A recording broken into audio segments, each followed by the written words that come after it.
that...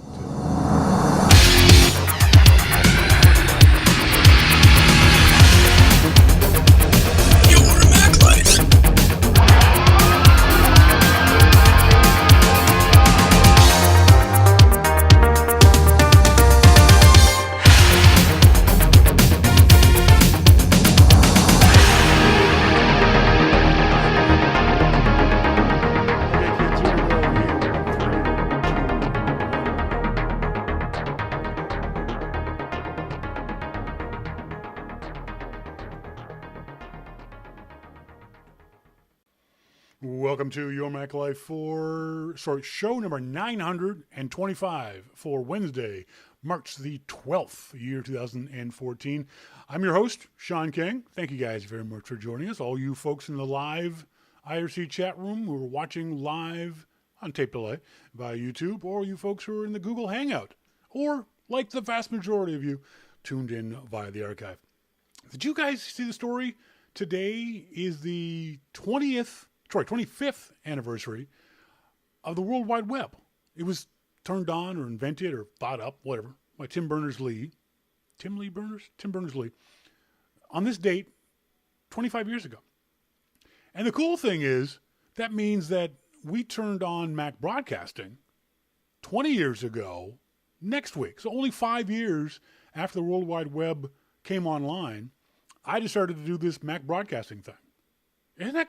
I don't know why. I think that's kind of cool and interesting. Yes, next week will be the 20th anniversary of Macintosh broadcasting. Woo-hoo! March 19th, 1994. And we are having a big show for you guys on the show next week. Hopefully you can tune in. We've got a bunch of fabulous prizes from a bunch of great companies who are giving stuff away for you to win. For you, yes, you, whether you're tuned in by the archive or whether you are listening in live, all you got to do, enter the contest. You can go to the website at yourmaclifeshow.com. Right there at the top of the page, it says Friends of Your Mac Life Contest Entry Form. It's simple. Fill that form out. It sends me an email. I drop your name into a virtual hat. And you could win from our friends at padandquill.com, one of two little pocket books for the iPhone 5 and 5S. From boinksoftware.com, they're giving away one each of iStop Motion Mac, Photomagico, and Boinks TV. The folks at Tidbits, through Take Control Books, are giving a 1-year subscription to the entire Take Control library. TomBin.com is giving away a Synapse 25 backpack. Glovely, glove.ly, giving away 5 pairs of Glovely Classic touchscreen gloves. Smile Software is giving away 1 PDF Pen family pack and text expander for Mac and iOS. The nice folks at MacFun are giving away 3 creative kits, a bundle consisting of Snappeal Pro and Intensify Pro, 2 great apps for messing around with photographs. Scotty Vest is giving away a Sev Pack jacket. That's scottevest.com. DannyP.com is giving away an iPhone leather wallet case. Pixelmator giving away 5 copies of Pixelmator.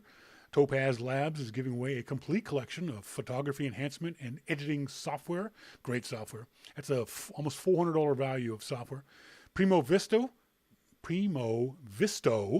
is giving away a Bamboo iPhone 5S case and 2 Bamboo iPhone speakers. Fuse Designs is giving away 2 Everdocs. The folks at Kinez are giving away 10 Napa Trim iPhone wallets.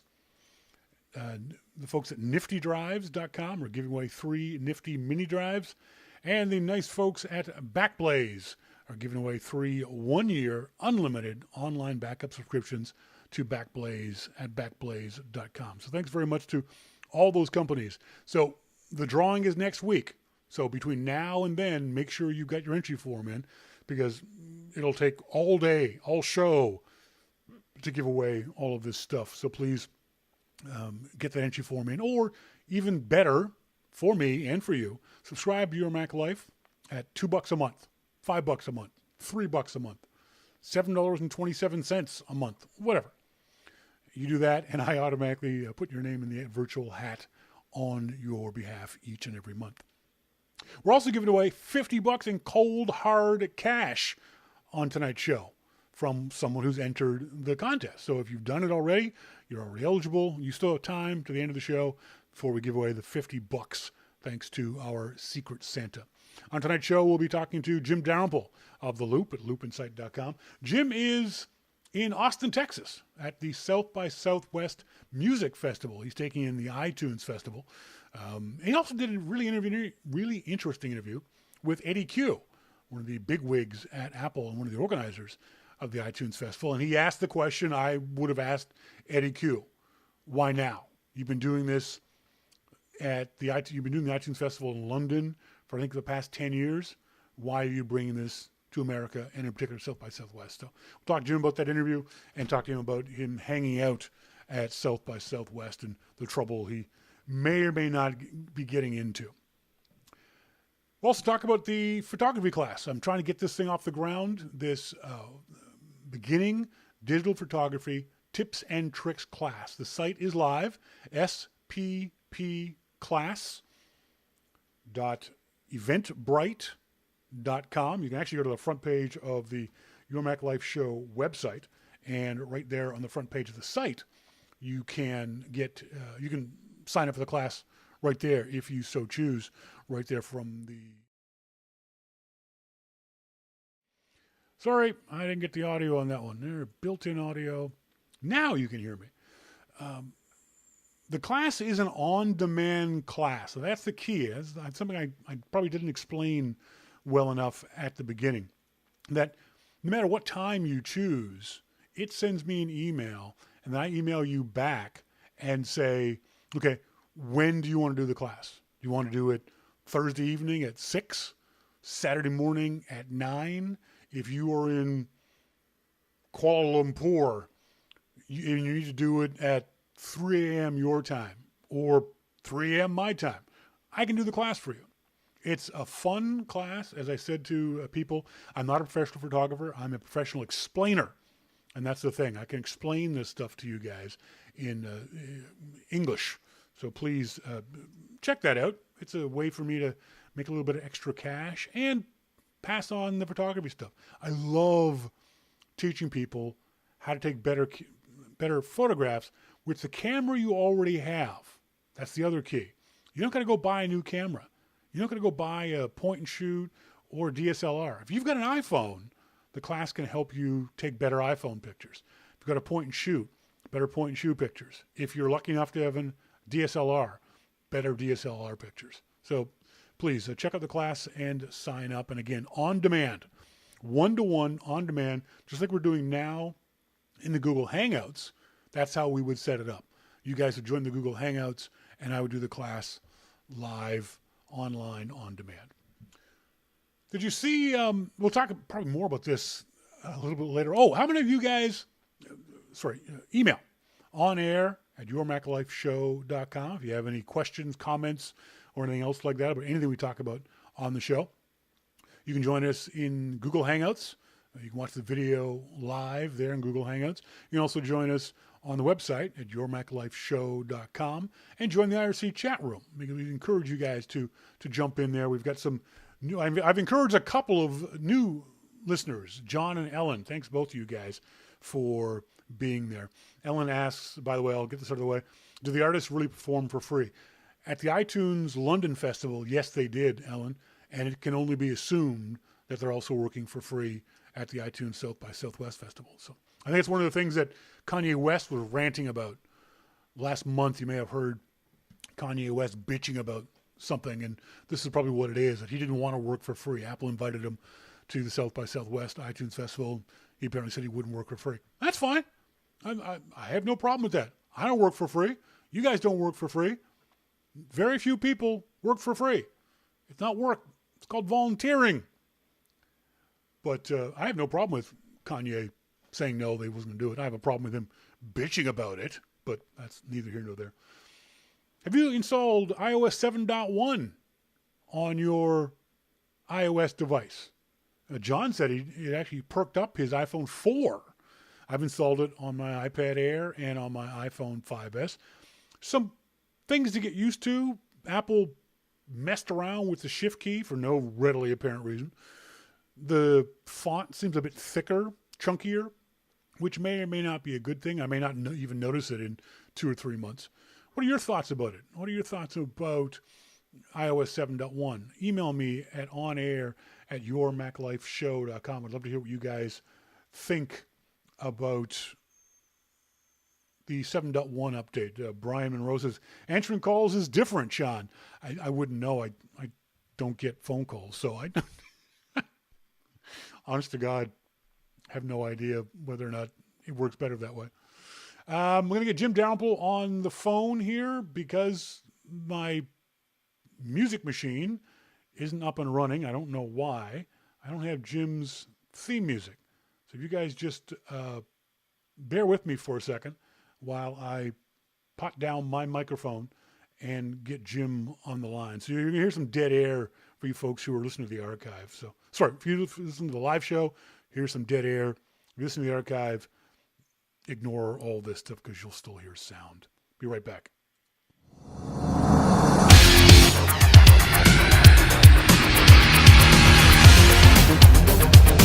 Your Mac Life.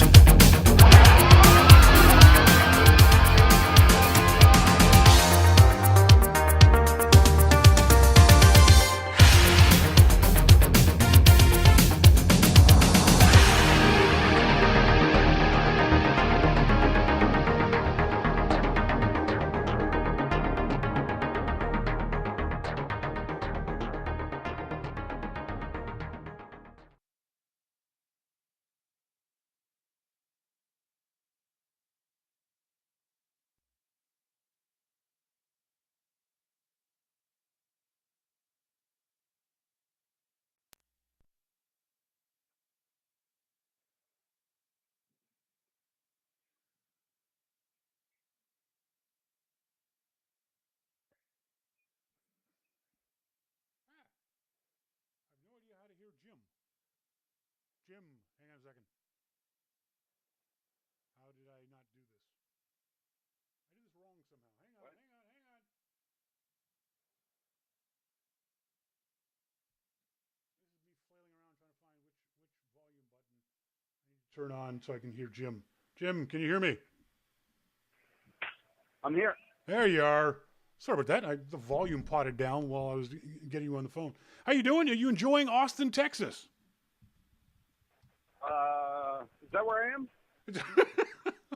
Well, I would hope you knew where you were. Well, I know where I am. Okay, I'm in Austin. Here's a question. What bar are you in right now? I was in Coyote Ugly. Oh, really?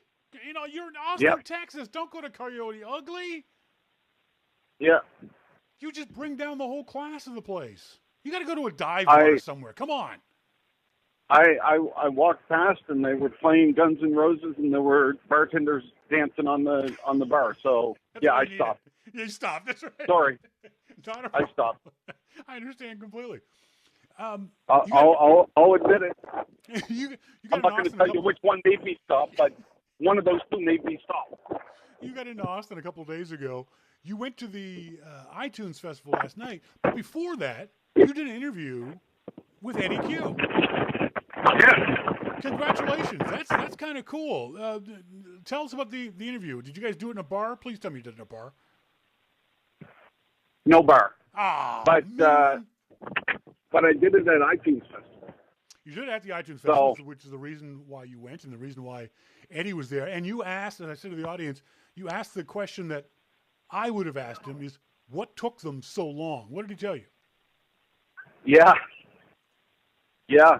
You know, I've talked to Eddie before, but, you know, this was, for me, this was a really great interview because I did get to ask the question I think that everybody has been wondering about. Why? You know? So it was really nice to be able to, you know, to talk to him about it. And what did he say? Well, I mean, he said that bringing iTunes Festival anywhere else was kind of, I don't know, it was a different thing because they had such a good thing going in London. They didn't want to ruin that vibe by bringing it somewhere and not having it go off as well as what it did. Mm-hmm. You know, I mean, I've been at the London Festival, and the energy around the London Festival is just insanely good. Sure. And you know, but you got to go ahead. They have Elton John and Lady Gaga. And, I mean, iTunes Festival is not for small bands. You know, it is. They have a lot of you know, the opening acts, but they have a lot of big acts there. Sure. I mean, this is huge. And so I guess the perception of the South by Southwest Music Festival isn't at that level of a Lady Gaga or Justin Timberlake or an Elton John. So they've sort of dialed it back a little bit. Is that what you're saying? Well, the thing is, iTunes Festival in London and here are playing at venues that seat less than 3,000 people. Yeah. Yeah. I mean, I met with Imagine Dragons yesterday, Mm-hmm. and they are probably the nicest guys I've ever met. You know, it's like they don't understand how successful they are. Yeah. You know, they were just kind of just going out and doing their gig and playing, and everything else just kind of escapes them. Like, you know, we're number one bestsellers and all that. So it's really nice to be able to talk to them and talk about that. But yeah, they said in the interview that you did, it's posted up on loopinsight.com, folks, that they've only been around for 5 years. In the last 3 years, they've been playing small dive bars. So for them to be at an event as big as the iTunes Festival South by Southwest is for them a huge deal. And you were at the show. I was really impressed with them. I oh didn't my know God, about they killed it. Yeah. They blew Coldplay off the stage. Yeah. I didn't watch the Coldplay part, but yeah, I've heard other people say the same thing. They were so good, and you know, Dan, the singer, was so genuine in his thanking the audience and thanking the viewers that, you know, it kind of gave you goosebumps when he talked, because he was just so real. And that's not something you expect from artists. I mean, Coldplay said thanks too, but, you know, it didn't come off like it did for Imagine Dragons. And, you know, it was a pretty special night, pretty special show, really. And, you know, you saying that's a big deal because, as you said in the interview with those guys, you've been to a lot of concerts. You've been to a lot of big name concerts. You've been to the iTunes London Festival. You've been to death metal concerts, all day gigs. So for you to say this was a big deal and a well put on gig, that's very impressive. Well, they were impressive when, like, they mentioned that Mumford and Sons were, and I don't believe I put this in the article, but they said that Mumford and Sons and bands like that were the ones that pushed this genre forward. Mm-hmm. And I said, do you guys understand that you're now the ones that are pushing this genre forward? Mm-hmm. I mean, people are going to come out and say, yes, Imagine Dragons are the ones that are pushing this forward. And the four of them sat there looking at me like, you know, no. And the Dan, the lead singer, said, you know, we haven't quite gotten our head around that yet. No. You wrote on the Forbes article, and interestingly enough, why is this on Forbes and not on the Loop, Jim? It's not on Forbes. Forbes sucks. Sorry, Fortune. Sorry, my apologies. No, it's up on the Fortune Tech website. Well, why did you write this article for Fortune and not the Loop? Fortune wanted this article, and you know, I'm good with that. Yeah, I'm just curious. It's just that you usually leave stuff for the Loop. You say that. I mean, actually, I wrote the last iTunes Festival article for Fortune as well in London. I must have missed that.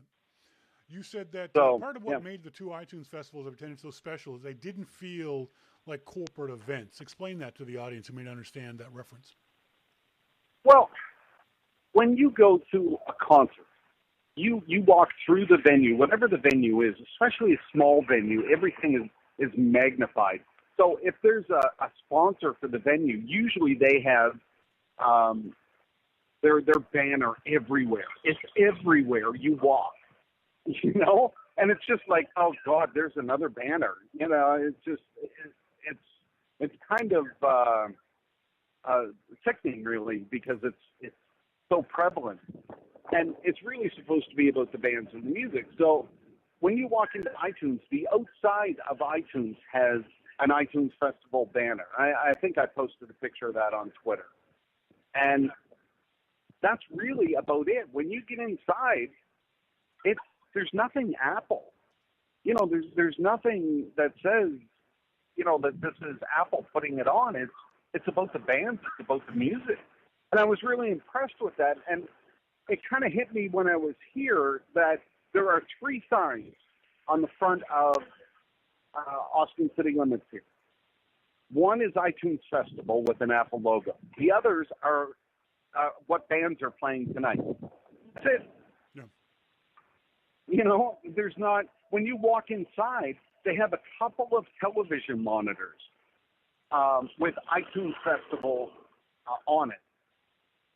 And other than that, you could walk through there and not know that it was iTunes, that it was Apple. As you said that, I was curious about that kind of promotional stuff. And so I went to the southbysouthwest.com/iTunes-festival-South by Southwest. And except for the little tiny Apple logo and the word iTunes, there is no Apple branding. Now there's branding for South by Southwest from super sponsors like Miller and Monster and Esurance and Chevy and AT&T, Subway. But Apple isn't in that list. Apple isn't a major part of the branding and marketing of South by Southwest iTunes Festival. I think that's remarkable. I think it's just really amazing of Apple. They don't take the opportunity. Maybe the pessimist in me says, well, they're so arrogant. They know that even the simple iTunes is, people are going to know it's from Apple. But that's not what it is. But most companies would take the opportunity to just plaster their stuff all over the place, you know? And Apple doesn't do that. And, you know, when I talked to Eddie last night, and, you know, he was saying, you know, we don't try and push our products here. It's about the music. And I went outside afterwards, after the show last night, and realizing that I thoroughly enjoyed Imagine Dragons and just such a great show. Yeah. And I looked around and thought, you know what? He's right. This isn't a show. This isn't Apple. This isn't an Apple show. Yeah. It's the bands playing. It's a show and about music. Well, yeah, and that's what it's supposed to be. Yeah. But you don't often see that. The guys playing tonight, Kendrick Lamar, Schoolboy Q, Isaiah Rashad. You going to that one? Well, I'm out here with you. I assume you're going to Soundgarden tomorrow night. I'm actually going to interview a couple of members from Soundgarden tomorrow. Get out of here. Yeah, I am. That's very cool. Good for you. That's going to be a lot of fun. And I assume you're going to stick through the Saturday for the Keith Urban, Willie Nelson segment of the iTunes Festival? I am going to see Willie Nelson. I had no idea you were a Willie Nelson's fan. I don't care what else happens. I am going to see Willie Nelson. Well, which begs the question, what else are you doing during the daytime in Austin, Texas? What? What else are you doing during the daytime in Austin? Well, you know, I went to the South by Southwest convention hall. Mm-hmm. It was a madhouse. Yep. It was worse than anything I've ever seen. I couldn't believe it. Mm-hmm. So, yeah, I went there for, like 20 minutes, and then I left. Okay, so what else are you doing? Drinking. Am I allowed to say that in a live interview? Dude, you've been drunk in live interviews. Besides this one. Besides this one, exactly. No, I mean, seriously, because what else is there to do in Austin, Texas? I'm trying to figure out a way of, how you're filling up your day. Are you just sitting in the hotel room working? Are you out and about?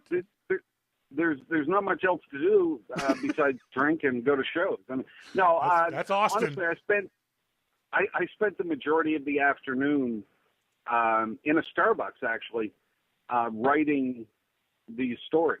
Okay. So, I posted a couple of other things, but these stories, it surprisingly, it was a lot of reflection for me on, the things that Eddie said and the stuff that I was thinking about last night when I was watching the shows, the interviews that I did with the band members yesterday. I mean, there was quite a lot to go over and think about yesterday. Especially considering the Apple acts, as we said earlier, so differently than what we would expect a corporate sponsor to be. You've got to wrap your mind around why Apple is doing this. And because we're old and suspicious, we keep trying to dig under the surface to find out what's Apple's true motivation. Their motivation is, like Tim Cook and everyone else says, they love music. They love doing these kind of concerts. That is the actual motivation. There's no hidden agenda. There's no forcing the artist to use Apple products. There's no hold up an iPhone and take a selfie kind of crap. It's you're an artist, go play. As you can tell from the interview I did yesterday with Imagine Dragons, the focus wasn't on iTunes Festival. The focus was on them as a band. That's what I wanted to talk to them about. Nobody from Apple said, you should ask them about it. No, that wasn't part of it. Yep. I did ask them, I never asked them about iTunes Festival. I did ask them about iTunes itself, because they mentioned that they used to go through their father's LPs, So how did digital downloads change all that for you guys? And, I put in what they said, and that's what it was all about. It was all about them as musicians and a band, not necessarily iTunes Festival. Where are you off to tonight? Is there Austin, for those folks who may not know, is famous for 6th Avenue.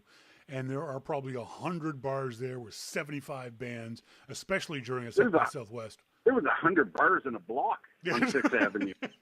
That's where I just was. The bars are stacked on top of each other. I'm going to get some to eat.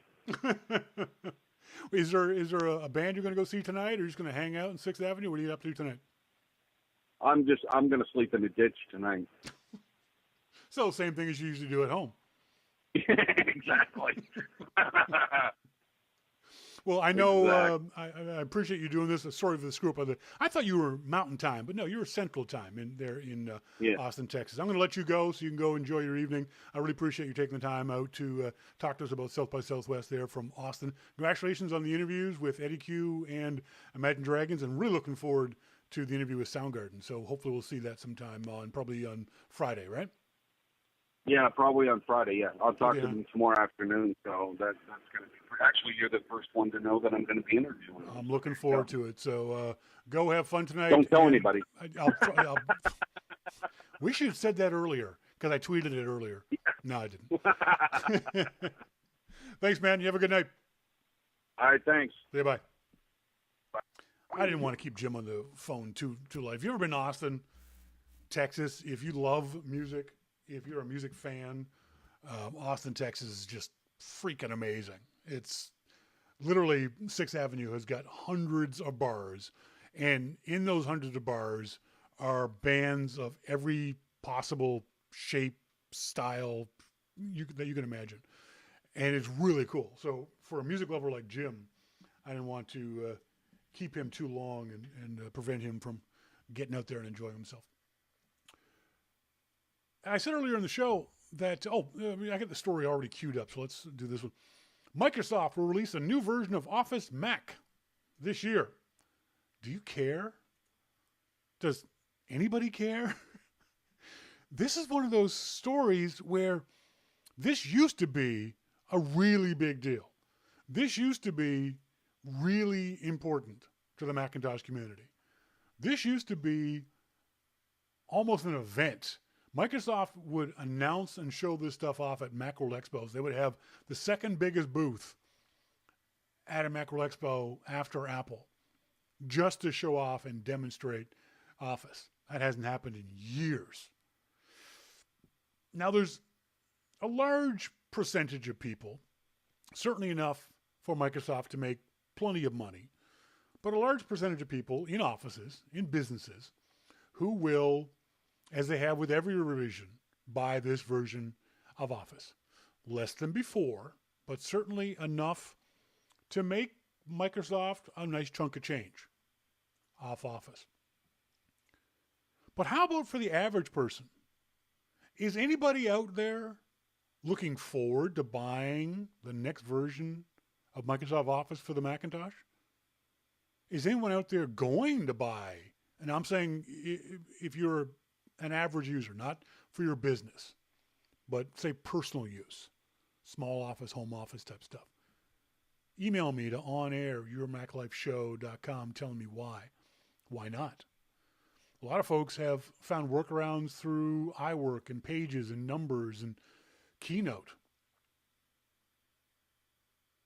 Those apps read Office documents. If someone sends me a Word doc, God forbid, I can open it up in Preview. If I have to, I can open it up in a 2004 version of Office. There's all kinds of free, readily available pieces of software. I can open up Word docs. I never get PowerPoint docs anymore. I never did get Excel docs. Never used Outlook. There's nothing in this version of Office that I would use. I'll be the first to admit I preferred Entourage over Mail, but I've gotten used to Mail. I don't need to use Office's Mail application anymore. I don't think it matters. I think this is where Apple was going when they developed Pages and Keynote and Numbers and those sorts of things. They knew this was going to happen, and they made it easier. And I bet it's I was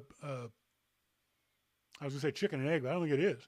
I think Office is less useful to the average person because of Pages and Keynote and Mail and Numbers. I think we've discovered that, hey, I don't got to buy Office. I'm not.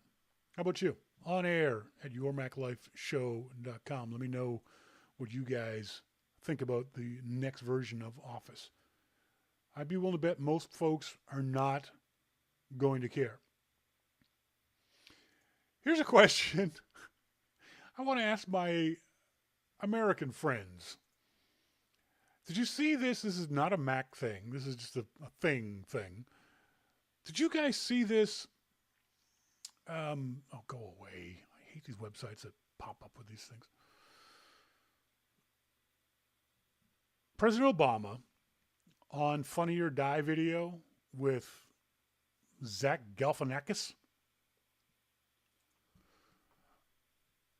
And the video, it was mildly amusing. It was mostly amusing because it was the President of the United States doing this stuff. And by the way, the president wasn't mean to Galifianakis. Sorry, let me just say Zach. That was all scripted. Okay, it wasn't ad-libbed. It was scripted. My question is, isn't this a little beneath the President of the United States? Do I hold the president in too high regard to believe that there are better things for him to be doing than appearing on these kinds of videos? Now, granted, he got the word out about healthcare.gov, which is good. More people need to know about it. And his jokes were funny to a certain degree, very dry. But to me, this is beneath the President of the United States. That he's wallowing in the comedy mud with Funny or Die, who do poop jokes. I don't know. I'm Canadian, so I've got a different perspective on this, but do you Americans think this is something the president shouldn't have done? Whether you think it's funny or not, I think we can all agree that it's funny to a certain degree. But I still feel like it's just a little gauche, a little beneath the President of the United States to do these kinds of things. Again, email onair@yourmaclifeshow.com. I want to know what you guys think about the president doing these kinds of things. I mentioned this off the top of the show. Tim Berners-Lee, today is the 25th anniversary of the World Wide Web. And John, is John still in the IRC chat room? I don't know if he is. John and I were talking earlier in the Your Mac Life pre-show. And we got to talking about the fact that it's 25 years today that the World Wide Web was turned on. Does it seem not that long ago for you folks? Does it seem longer than that? Many of the audience are of an age where we have a foot in both pre-internet and present internet. A lot of folks will have always grown up with having access to the internet. I was talking to John about his grandkids, and he was talking about how his grandkids are tech savvy. I think we need to redefine what tech savvy is. Those kids aren't tech savvy. They're just tech. Tech is that much a part of their lives that they're not savvy about it. They just use it. It's like saying that they're plumbing savvy because they flush the toilet. It's just there. They just use it. They don't know how it works behind the scenes. It's just something that they use constantly. I still remember using the original web 25 years ago. And it's funny, his website, eConsultancy, has a list of 25 websites from the first days of the internet. And it's really funny to see how incredibly but ugly some of these sites are. How just awful they were. I don't remember them being this ugly when I was using them.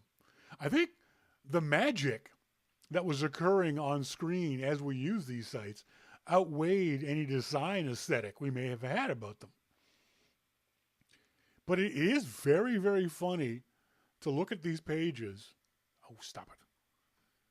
Safari content quit unexpectedly. No, it wasn't unexpected. I completely expected it. Look at the Apple website from 25 years ago. That's just awful. It's just...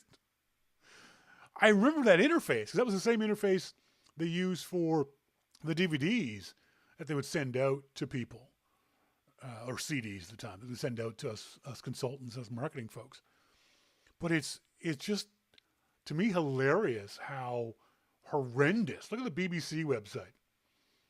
It's just straight text. This is the barest minimum of ugly tiled graphics.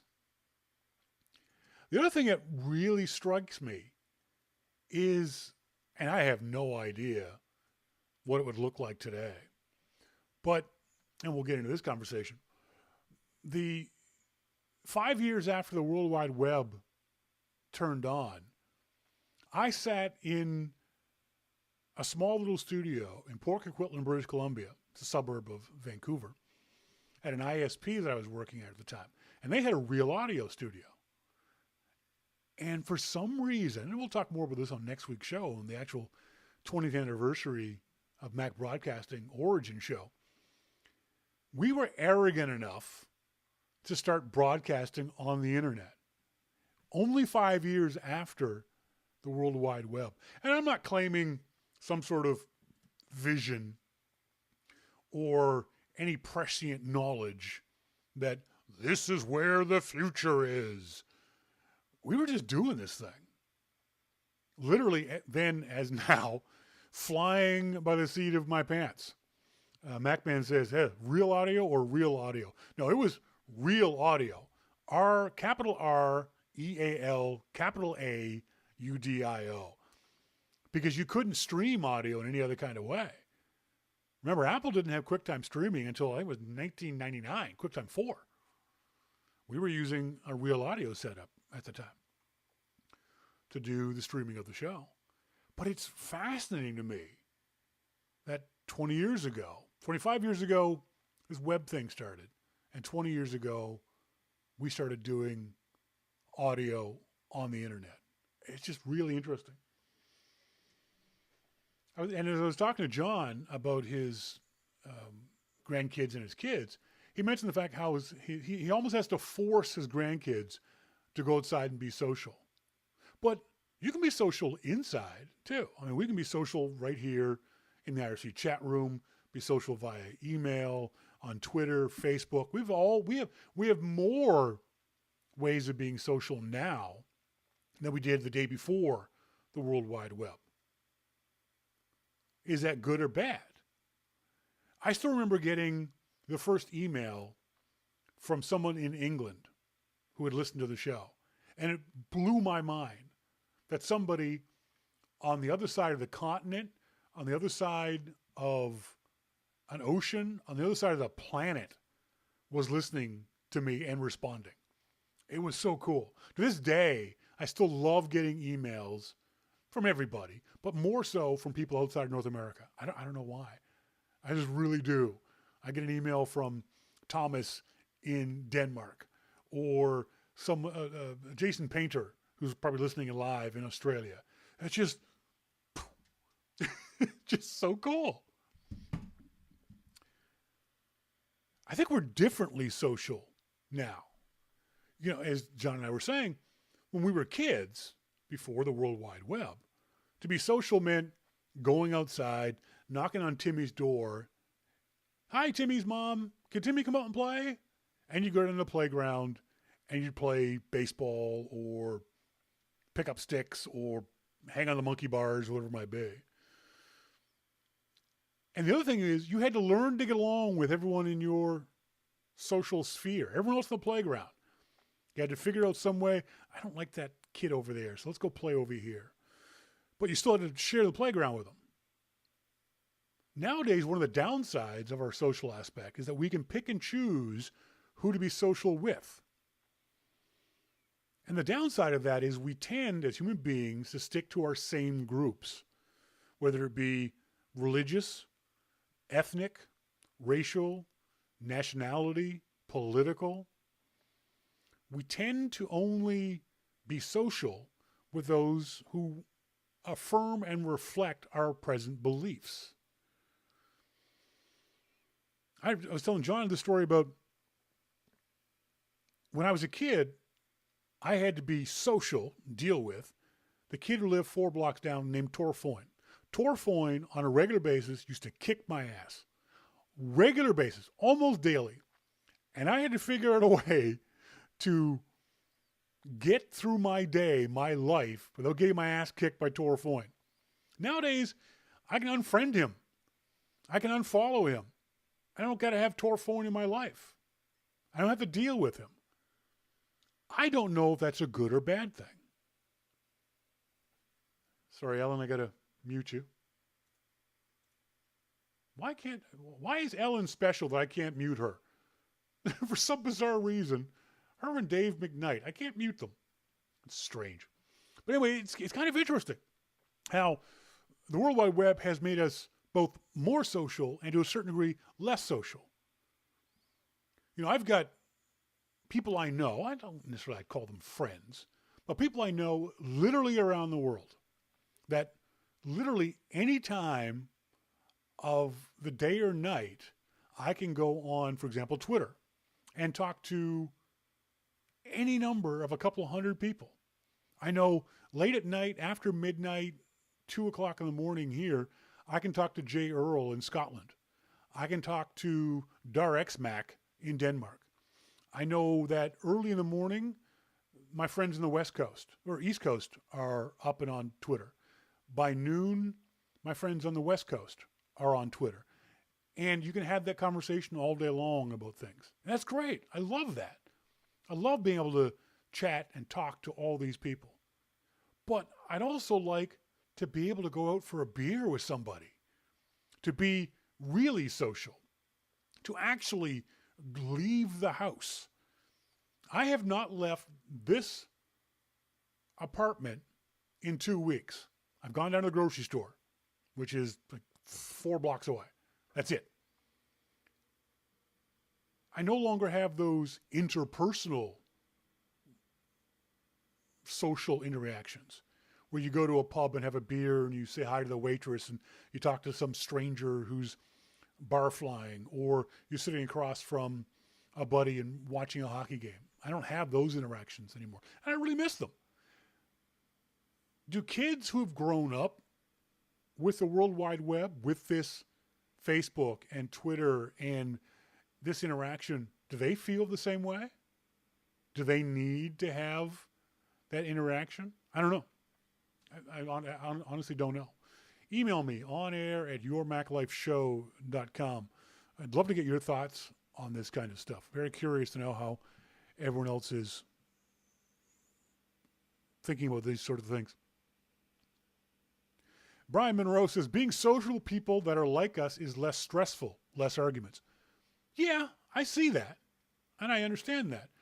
But you've got to learn how to argue with people who disagree with you without fighting with them. See, that's something you don't get or aren't forced to get when you're arguing on Facebook or Twitter or those kinds of things. If I'm sitting in a bar and you and I are having a discussion, if we're civilized people, I can disagree with you. But in theory, I'm going to disagree with you. I'm going to tone it down to a degree that's acceptable to you. We can still argue. You know, Ian Schrey and I used to have great arguments. And same with Bill Reynolds. Sorry, Bill. About Red Sox versus Yankees. And we could have an argument about it. But it wasn't a fight. But now, unfortunately, because of the anonymity of the web, you can have a fight with somebody on Twitter. You can call someone the worst names you can imagine. They pretty much can't do anything about it.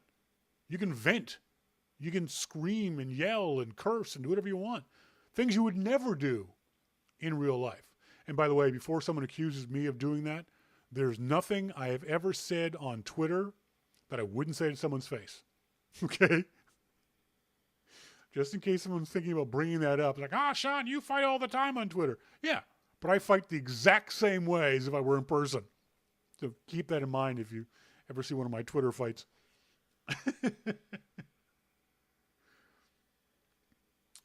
Brian Monroe says, you would say that. You love your Twitter discussions.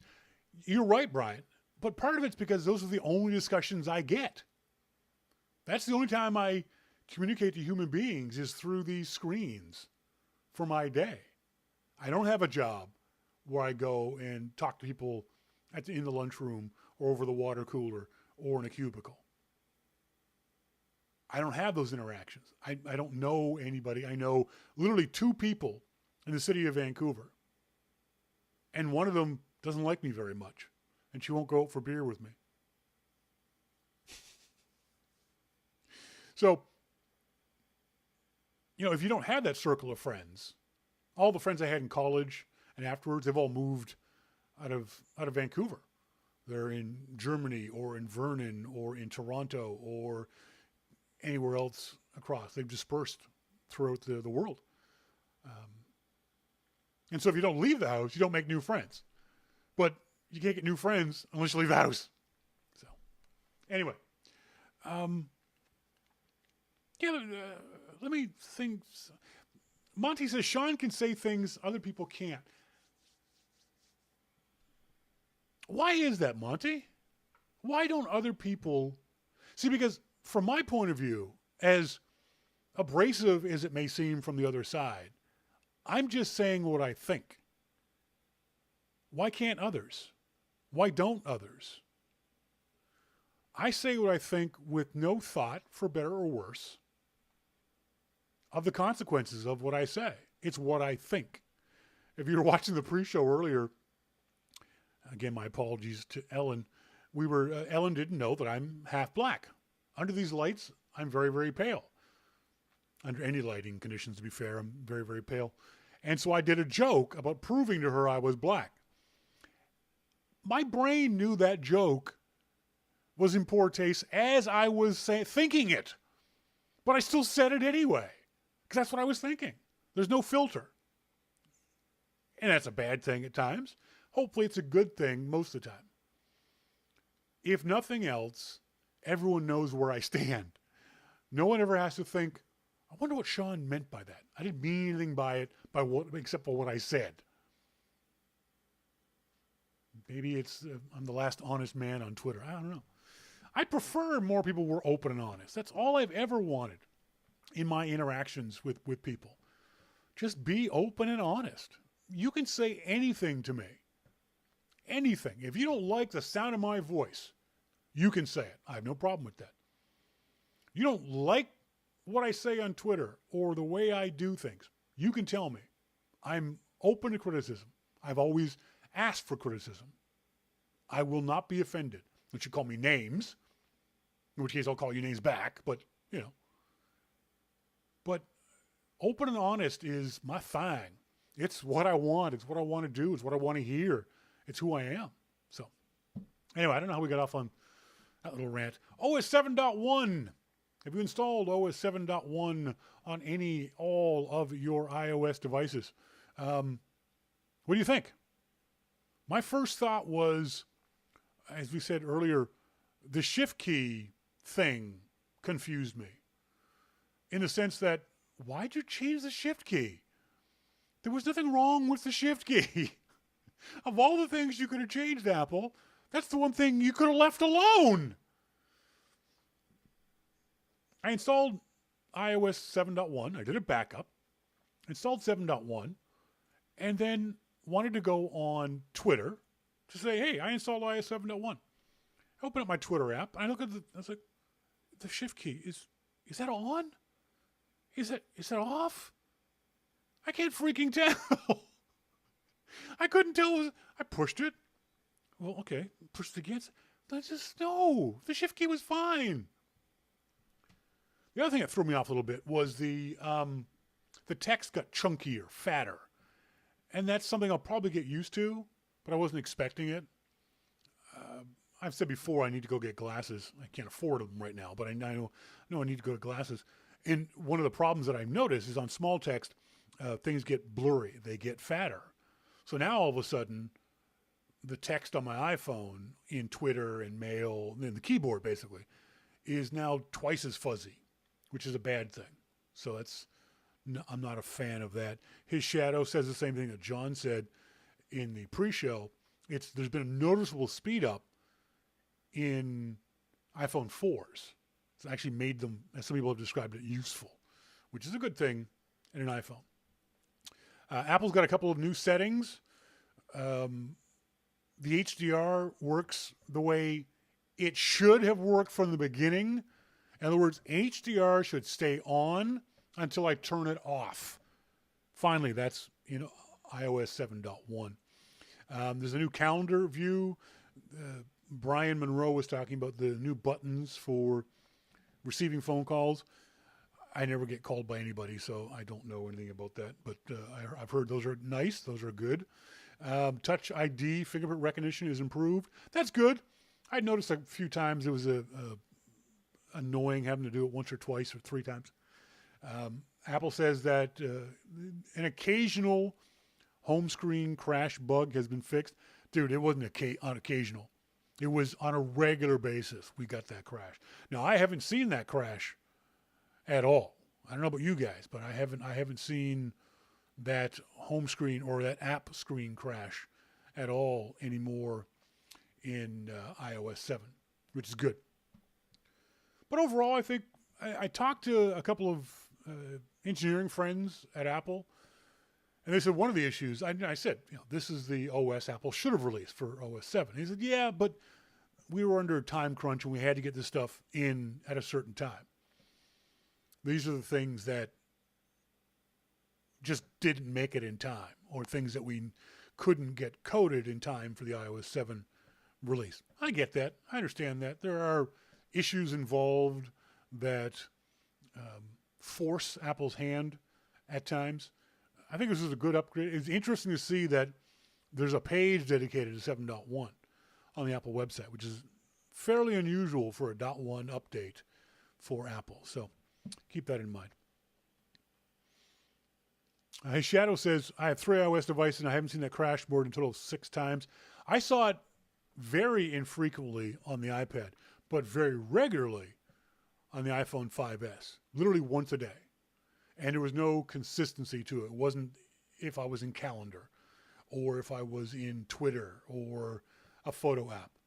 It was all over the map for any app at any time and regularly, 2, 3, 4 times a day. And I did all the things that people suggested, restart, make sure you've got the most up-to-date, all blah, blah, blah, blah, all that stuff. I had it all done, and it wasn't making any bit of difference. It was quite annoying. As always, we love getting emails from you guys. Email to onair@yourmaclifeshow.com. Those emails can be sent anytime you'd like, whether you are listening in live or via the archive. You guys know that I love getting emails from you folks any time of the day. Bob Studer, with regards to President on Funny or Die, he says, well, Nixon came first on Laugh-In with Sock It to Me. Both are trying to acquaint themselves with the younger generation. Yeah, I didn't see that. I saw it later, but that doesn't answer the question, though, Bob. Is this beneath the President of the United States? Now, Nixon on Laugh-In was 4 seconds, just long enough for him to be on screen and then off. This is a 5-10 minute interaction with a comedian, poking fun at and being poked fun of by Galifianakis, the Greek guy. Brian says, not this president. Not this president what? That is beneath him? I guess part of it might be in how you feel about the president. You know, if you didn't like him, maybe you didn't like this bit. If you liked him, maybe you like this bit. I don't know. I look at it from a bigger picture. From any president that you like. Is this kind of man of the people? See, part of the thing is, for me personally, I'm a political science guy by nature. I studied it in school. And maybe it's because I hold the presidency, not the president, but the presidency in a higher regard than maybe other people do. I want the President of the United States to be the most aloof, above it all guy, the smartest guy in the room, the best and brightest that we can possibly get in the office. Because it's a tough job. It's a 24/7 job. I don't want him wasting time with some fat comedian. You know what I mean? I don't want to see him on Letterman. I don't want to see him on Daily Show. I want the president for 4 years to be doing nothing but fixing problems. Head down. I want there to be a cot in the Oval Office so that he sleeps there. You know, it's the hardest job in the world, and I want it to be harder. I don't know. It's just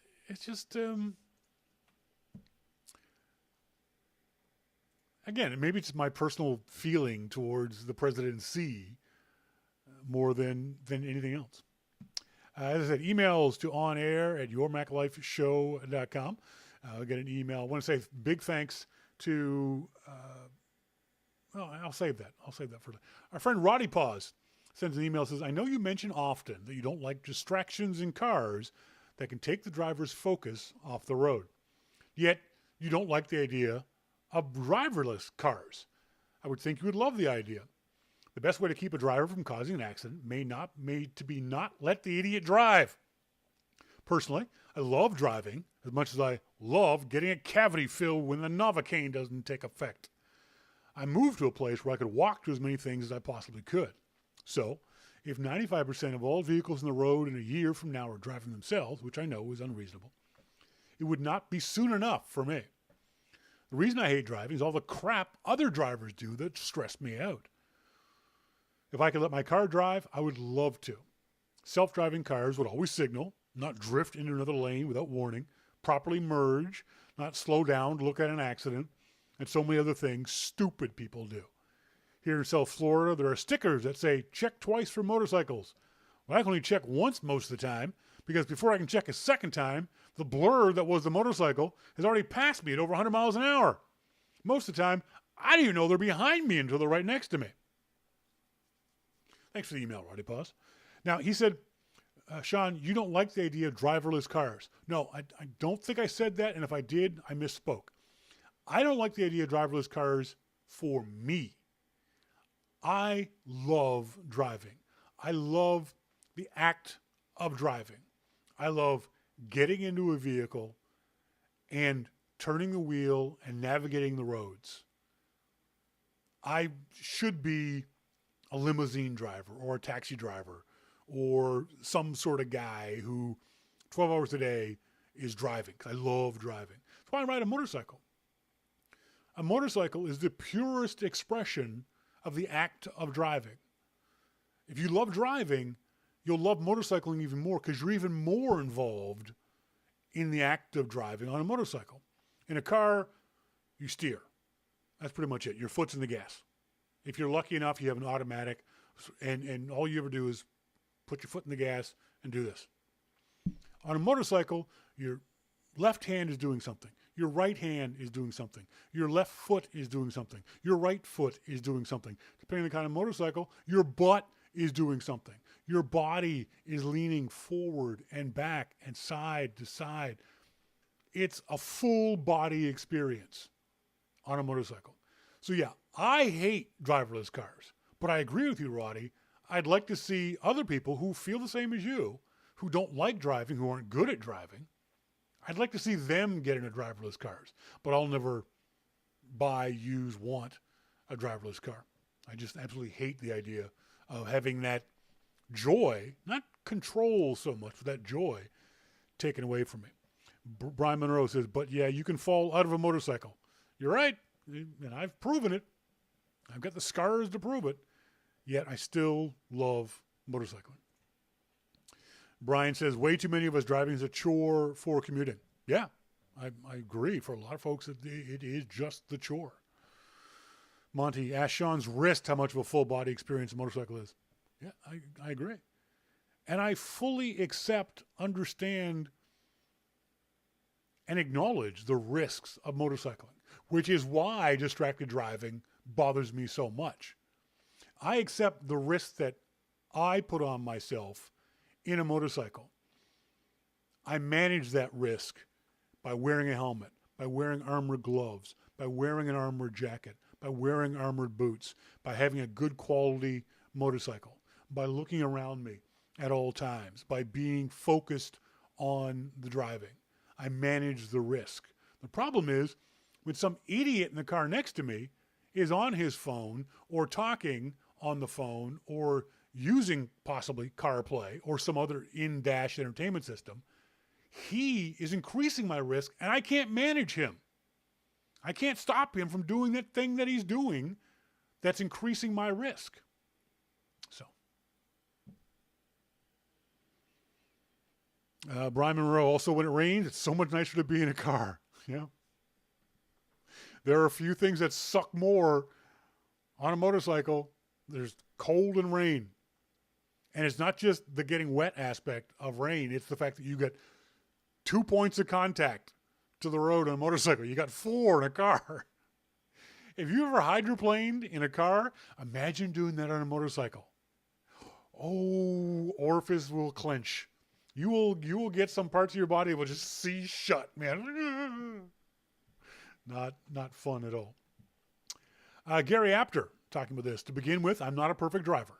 I am, however, much better trained and drive considerably more than any other non-professional driver. Gary is not only is a big rig driver, not only he is an 18-wheeler driver, he's a 26-footer driver. He drives those massive trailers, not just the 18-wheelers, the ones that are twice as big as an 18-wheeler. So when this guy talks about driving, I listen. He says, as far as CarPlay at this point, I'll add it to the long list of potential distractions. And there are many of those. It takes so much focus to be a safe driver. Good training and good judgment are critical to making good decisions in a timely manner. What I see on the highway is a mind-numbing number of drivers not being focused on driving safely. I think distracted driving is a good choice for any legislation about driving. There are so many errors. I shake my head when I see a driver with a dog in their lap, smoking and drinking coffee. No high tech there, but plenty of negatives. The percentage of drivers with a mobile device in their hand is very high. I've seen laptops set up, likely a business vehicle, but totally dangerous. I don't even like law enforcement being distracted with those. I too struggle with the temptation mobile devices bring us. The repercussions for me are severe, so I wait until I'm stopped for that. I don't want to lose my job for want of reading an email. There's so much evidence against the use of mobile devices that I believe it's clear that they are more dangerous than not. Other distractions are there. One I note is a bright dashboard, which makes it more difficult to see after dark. Those video screens for GPS are part of that. They all work against the safe driver. So many things can take the focus away, and that is bad. Human nature must be overcome in the name of safety. I have to do that constantly weighing the alternatives and making the better choice. Be safe or else. Gary Apter in Boise, Idaho. Thanks very much for that, Gary. I appreciate that. And he's right. The vast majority of people will make good decisions when it comes to CarPlay. I completely agree with that. I understand that. The problem is there is a significant portion of people who will make bad decisions just like they do now. What are going to be the consequences of those bad decisions? That's the key. Lauren Finkelstein chimes in about CarPlay. Watching the show, wanted to point out some things regarding CarPlay. Volvo is claiming it will eventually work over Wi-Fi, but the initial implementation requires a lightning connection.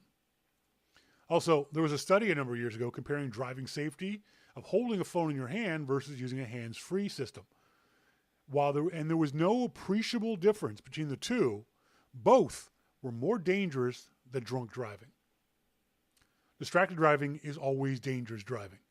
Even futzing with the radio is dangerous. But, sadly, people will never give up what they want in place of safety. People will always crash their cars when changing the station, adjusting the AC, using the iPhone, using the GPS, etc. That won't change until we have self-driving cars. And on the note of self-driving Google cars, I have to disagree about using Google Glass when driving. It's the only solution that allows you to look at your GPS without having to physically turn your head away from the road. You're still changing focus, which is dangerous, but less so, I think, than turning your head to look at a GPS device or the car dashboard. Just my opinion, obviously. Lauren says, happy anniversary. Thanks, Lauren. I appreciate that.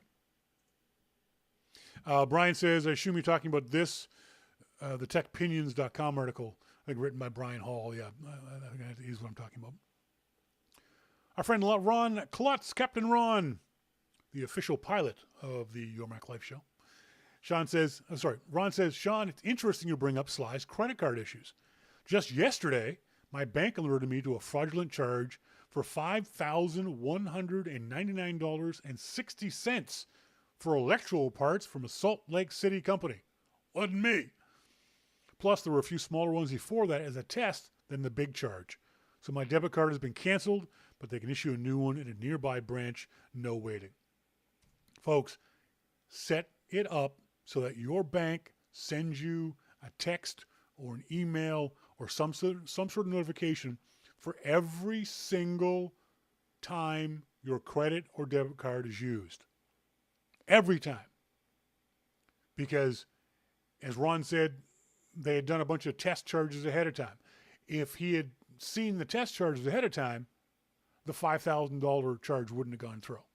If he had seen that Thursday night, when he was asleep, someone had used his credit card, he could have stopped it right there and not gone through all the rest of it.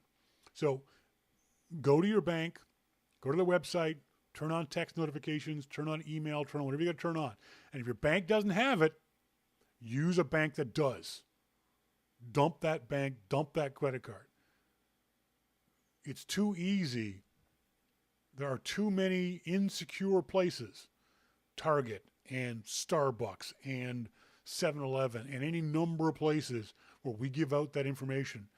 It's too easy for the bad guys to get this stuff. And it's ridiculously easy for you to protect yourself. And if you don't, I don't know what to say to you. You're stupid. Stupid.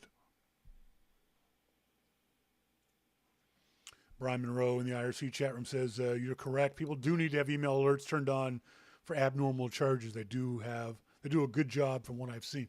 I've got mine turned on for everything.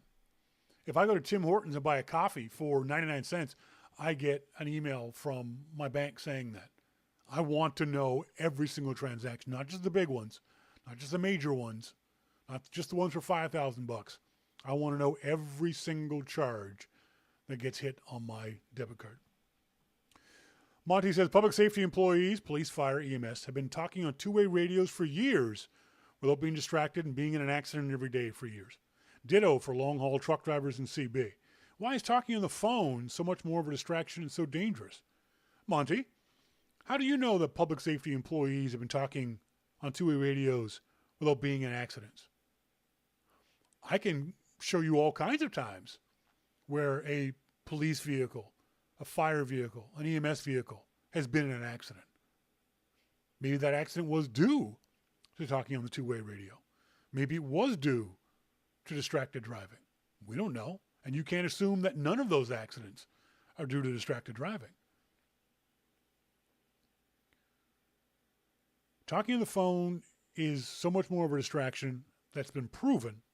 I think it was the Highway Safety Foundation in the United States, where they tested people who were talking on the phone. As Lauren said, it was shown that they had the same amount of distractedness as if they were drunk. Legally drunk. Like over 0.08 drunk. Anytime you're not thinking about driving, looking out your windshield, looking in your mirrors, both hands on the wheel, focused on driving, 100%, anything that takes away from that 100% is distracted driving. Now, to certain degrees, it's acceptable. We've all been driving where, especially if you have a commute to a job, every one of us has pulled up to the job and sat there and gone, how the hell did I get here? I don't even remember the drive. And you were literally on autopilot. Literally do not remember the trip because it's the trip you've done every day for 5 years, there and back. And you just sort of come out of a fugue state in the company parking lot and go, holy crap, how did I get here? That's distracted driving. More emails. Jenny Ono. I've just received another reminder from Apple that Mavericks is available for free. There's been so much discussion and seeming problems on this list. This is the Macintosh News and Information list. With regards to Mavericks, I'm seriously wondering what the compelling reasons are that should make me want to upgrade. Would someone care to state the case? No. If your computer works fine the way it is, there's no need for you to upgrade. Go to the website, apple.com/Mavericks. Read that stuff over. Is there something there that's compelling to you that makes you want to install Mavericks? If not, leave your computer the way it is. Now, as Brian points out, there are security updates involved. Depending on how old your machine is, Apple still does security updates for at least the previous version of the OS. Less and less, depending on how further back you go. But security updates are a good reason to do it. The interesting thing, the reason why I pulled this out of the Macintosh News and Information list is there has been so much discussion and seeming problems on this list. That's the problem with being involved in these kinds of mailing lists, is very few people send an email with the subject line, Mavericks. Body of the text, everything's going fine. Send. We don't send those emails. What we send is, Mavericks, piece of crap. Body of email, this thing. So your perception becomes, oh my God, Mavericks is a piece of crap. It's broken for everybody. You have to remember there's 10 million people running Mavericks right now. It's for the vast majority of those 10 million people. And I would say ballpark at least 8 million of them. At least 8 million of them have no problems that are due to Mavericks. So the vast majority of folks have installed this for free and have no problem. But if security updates aren't an issue for you, there's nothing compelling, then don't worry about it. There's no need. No one needs to give you an argument on that.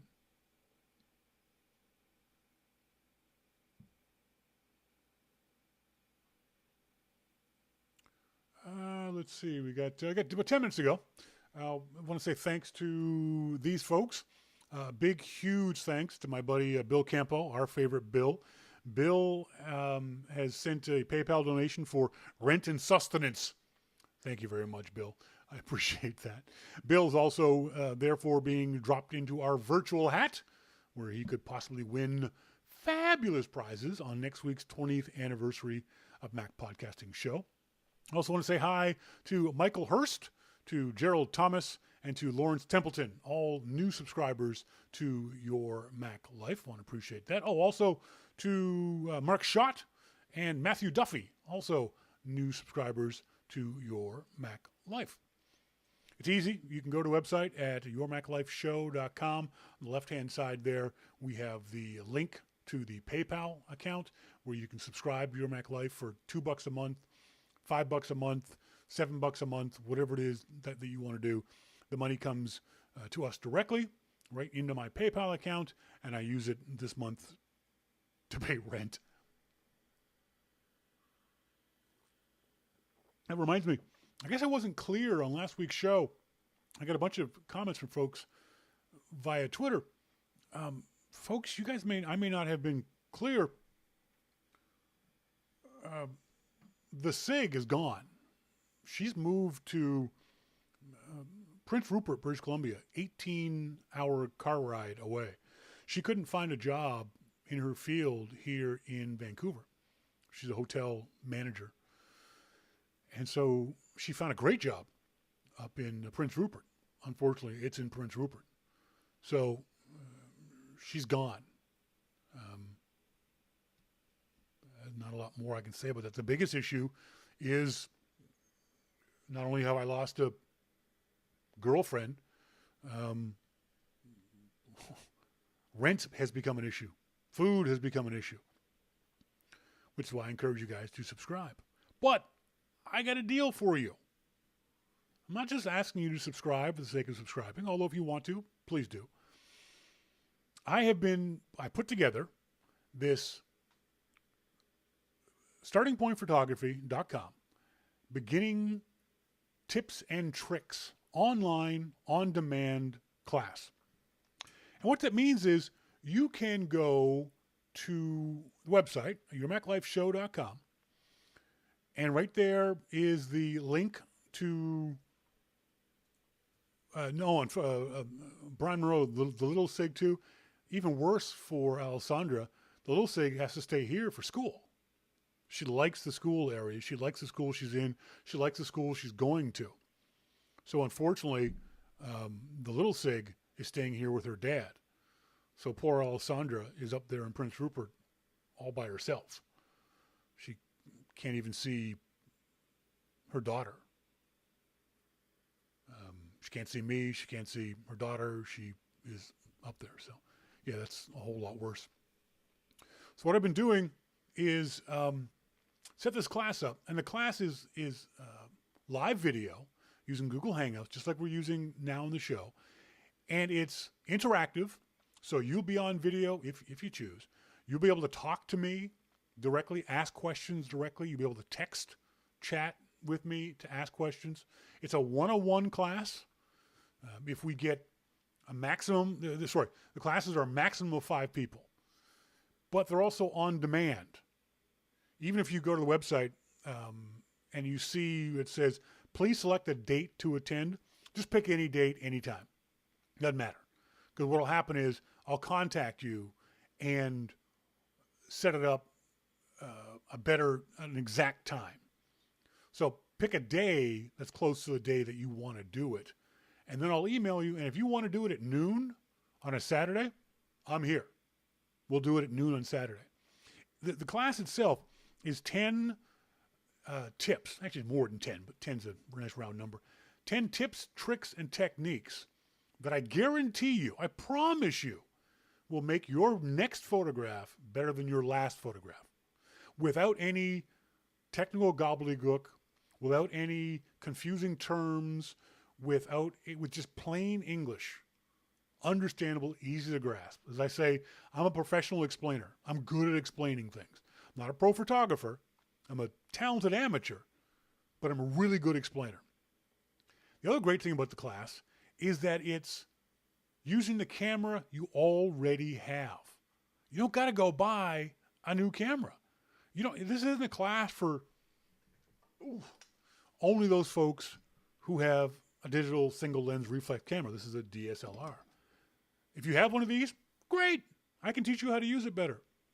But it's a class for folks who have an iPhone, a smartphone, a point and shoot camera, an SLR camera.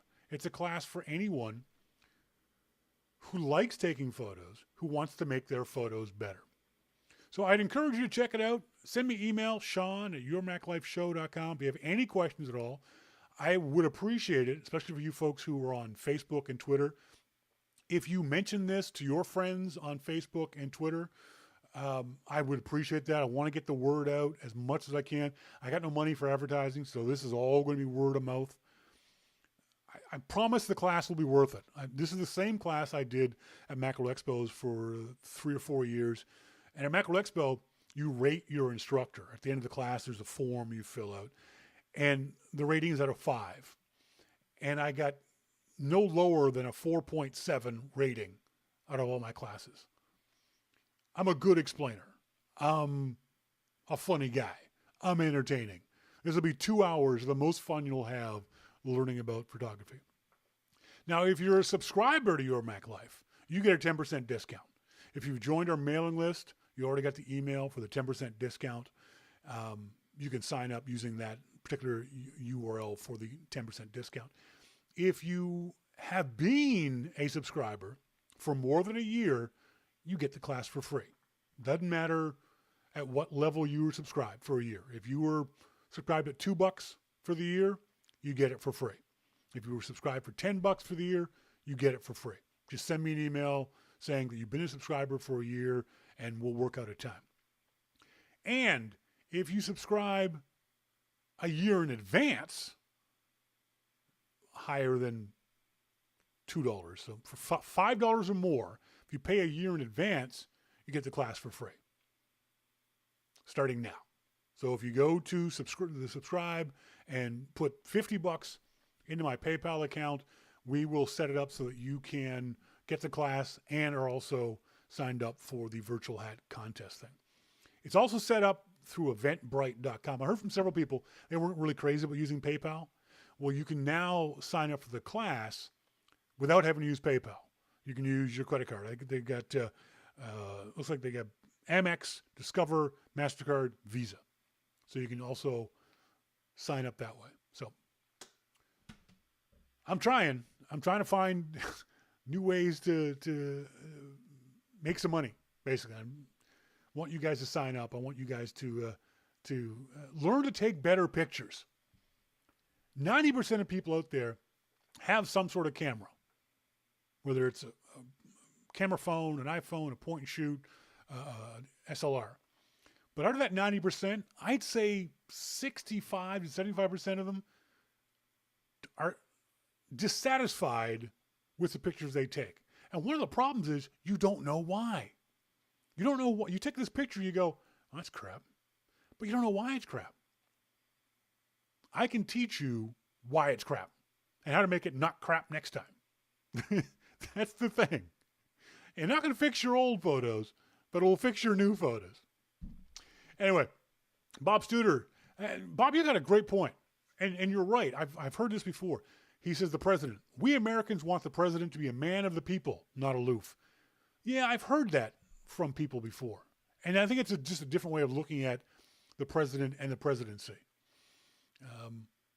And if that's the American viewpoint, then yeah, doing Funny or Die is okay. I personally don't want the President of the United States to be a man of the people. You know, the old joke of kids were told that anybody can be president. Sadly, that's true. I don't want just anybody to be president. I want the best guy we can possibly find at this moment in time to be president. The job is too important to have just anybody to be president. But Bob, thanks for the email. Bob also says self-driving cars. I couldn't ride in a self-driving car because I get motion sick if I'm not driving. Interesting, Bob. So that's it, folks. That's enough of my pleas begging for you guys to get involved. If you're a subscriber to Your Mac Life too, you also should have gotten an email over the weekend inviting you to the subscriber mailing list. And that's where you'll see a lot of this information coming through the mailing list. If you're a subscriber and didn't get an email over the weekend, let me know, and I'll make sure you are put on the list. So let's do the drawing. By the way, don't forget, next week, 20th anniversary of Macintosh Podcast.